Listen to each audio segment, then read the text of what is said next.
Harry's early stories. Umair, Sharjeel और राजा एक ही गांव में रहते थे। इन तीनों की आपस में गहरी दोस्ती थी। उमैर और शर्जील हाजिर दिमाग और चालाक लड़के थे, जबकि राजा एक सादा लो और आजिज इंसान था। वो गांव के स्कूल से मैट्रिक करने के बाद अपने अपने बाप की ज़मीनों पर ज़राअत का काम करते थे।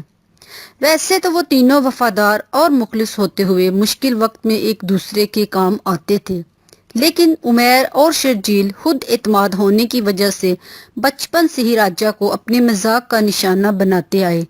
कभी वो उसे कहते कि तुम एक वक्त में एक ही काम कर सकते हो, और कभी कहते कि तुम में एतमाद नहीं है।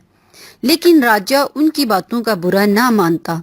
वो हफ्ते में एक बार सारा दिन मिलकर गुजारते। उमैर और शर्जील अपनी फसलों के बारे में भी सलाह मशवरा करते, तो राजा अगर किसी बात में कोई मशवरा देता तो वो एक दूसरे को देखकर हंस पड़ते और उन्हें अपना बचपन याद आ जाता, जब कोई शरारत ये दोनों करते और डांट राजा को पड़ जाती। वो तीनों हर साल फसल तैयार हो जाने पर मंडी में बेचकर तकरीबन एक जितना मुनाफा हासिल करते। फिर एक दफा उमैर और शर्जील की मुलाकात एक अमीर ताजिर से हुई। उसे उनकी गंदम की फसल पसंद आई और दोनों से सारी गंदम उसने महंगे दामों खरीद ली, और यूं दोनों दोस्तों को उनकी सोच से भी ज्यादा मुनाफा मिल गया। अब हर साल गंदम और चावल की सारी फसल वो ताजिर के हाथों फरोख्त करके मार्केट से कहीं ज्यादा मुनाफा हासिल करते। 2 साल वो ऐसा ही करते रहे, जबकि राजा अभी भी अपनी फसल मंडी में मुनासिब रेट पर फरोख्त करता। राजा ने महसूस किया कि तीनों की फसल एक जैसी और एक जितनी होने के बावजूद भी उसके दोनों दोस्त माली तौर पर मजबूत होते जा रहे हैं।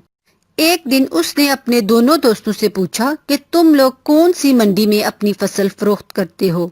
तो वो बोले कि एक अमीर कबीर ताजर हमसे सारी फसल महंगे दामों खरीद कर दूसरे ममालिक में बरामद करता है। राजा ने कहा, अगर ये बात है तो मुझे भी ताजिर से मिलवाओ, ताकि मैं भी अपनी फसल का सौदा उससे करूं और तुम्हारी तरह अच्छे दाम हासिल करूं। वो उससे बोले कि ताजिर बहुत पढ़ा लिखा आदमी है, वो अंग्रेजी में बात करता है, तुम उससे बात नहीं कर सकोगे, हम तुम्हारा पैगाम उस तक पहुंचा देंगे। राजा ये सुनकर मुतमईन हो गया।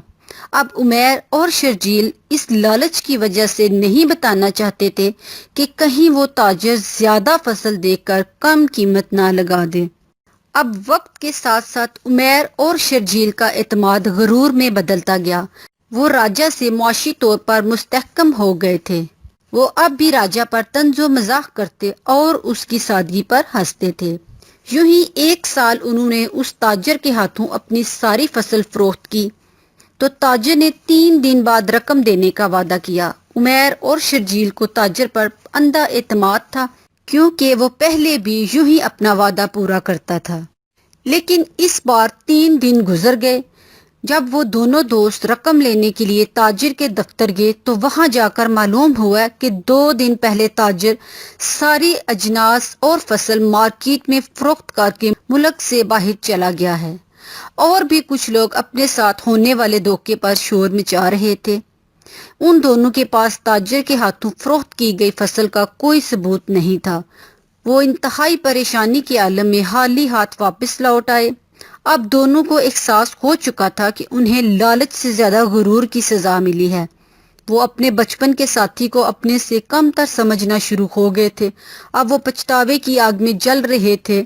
वो इतनी जल्दी राजा का सामना नहीं करना चाहते थे, लेकिन वो जो ही अपने गांव में दाखिल हुए तो राजा को अपनी तरफ भागता देखकर पूछा, कहाँ जा रहे हो? तो वो बोला, मैं तुम लोगों को ही ढूंढ रहा था।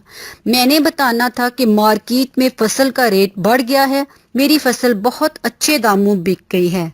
अब तुम अपने ताजिर से मेरी फसल की बात ना करना।